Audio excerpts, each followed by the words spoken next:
Welcome back to The Explainer. Today we're diving straight into what has to be one of history's absolute best, most atmospheric puzzles. Seriously, imagine this. You wake up one morning, step outside your front door, and realize your entire town has just vanished, completely gone. No bodies, no signs of a struggle, just this incredibly eerie, echoing emptiness right where a vibrant community used to be. It literally sounds like the setup for a modern thriller, right? But no, this is a very real, 400-year-old mystery that has completely baffled historians and archaeologists for centuries. Talk about an eerie cold open. When you wake up to a totally abandoned settlement, obviously you start frantically looking for clues. But in this specific case, there was really only one. A single, super mysterious word carved deliberately right into a wooden post. CROATOAN. That's it. No frantic message explaining where they went, absolutely no distress signal, just one word, forever etched into the wood. And this brilliantly illustrates the sheer scale of what we're looking at here. We aren't just talking about a tiny hunting party getting turned around in the woods. Nope. Over 115 men, women, and kids vanished entirely without a single trace. I mean, this was England's very first American colony. It was a massive undertaking packed with families who were just hoping to start over. And they were, well, completely erased from the map. So, let's rewind the clock to the 1587 settlement. Governor John White led this super ambitious group of English settlers across the Atlantic, obviously hoping to establish a permanent home and build a new life in the New World. But, the reality of the New World was incredibly unforgiving. We're talking a massive, high-stakes survival scenario right out of the gate. Food was immediately scarce, their supplies were dangerously limited, leaving literally zero margin for error. Add to that the rising tensions with local tribes, which created this constant buzzing state of anxiety. And yet somehow, they miraculously survived those brutal first few months. They were holding on. But they desperately needed a lifeline. Which brings us to the 3-year delay. Knowing his people needed help, Governor White makes the agonizing choice to sail back to England in late 1587. He thinks, okay, I'll grab supplies, be back in a few weeks. But history had totally different plans. Almost the exact second he arrives, the Anglo-Spanish War violently breaks out. Boom. Suddenly, every single ship is detained for the war effort. White is trapped.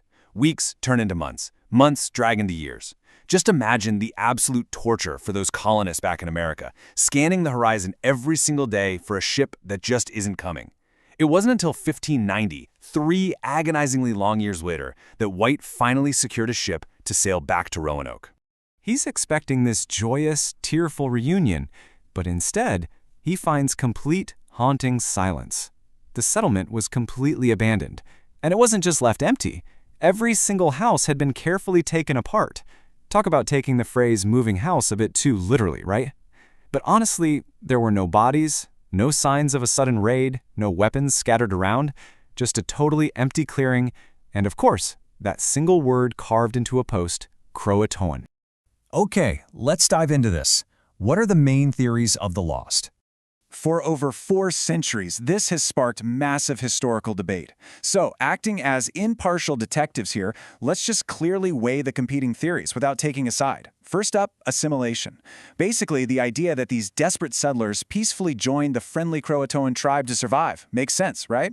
Then there's relocation, the premise that a brutal famine forced the whole colony to just pack up and move inland looking for food. Next is the attack theory, which suggests they were overwhelmed by hostile groups, though as we noted, that totally contradicts the lack of violent evidence at the scene. Others argue for disease, proposing a slow outbreak quietly wiped everyone out. And finally, you have the secret expeditions theories, pointing to unexplained disappearances or covert missions away from the island.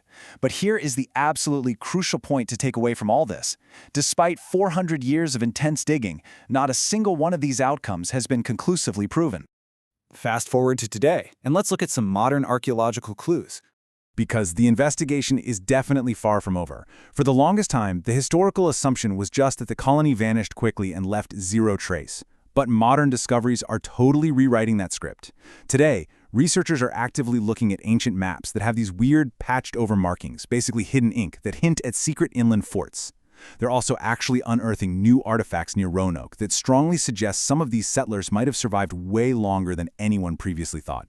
It's like a giant puzzle, and it's so fascinating because every time we unearth a new clue, it doesn't give us a neat and tidy answer. It actually just raises a dozen more questions about their final fate.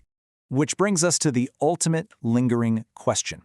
Did those 115 people simply perish in the unforgiving wilderness, or is the truth of their survival still buried somewhere out there beneath centuries of history? This right here is exactly why the Roanoke mystery still matters so much today. It challenges everything we think we know about early history, and it proves that even with all our modern tech, an entire town can still disappear without a trace. So, what do you think happened? Keep questioning, keep exploring, and let's see what the next turn of the spade actually reveals.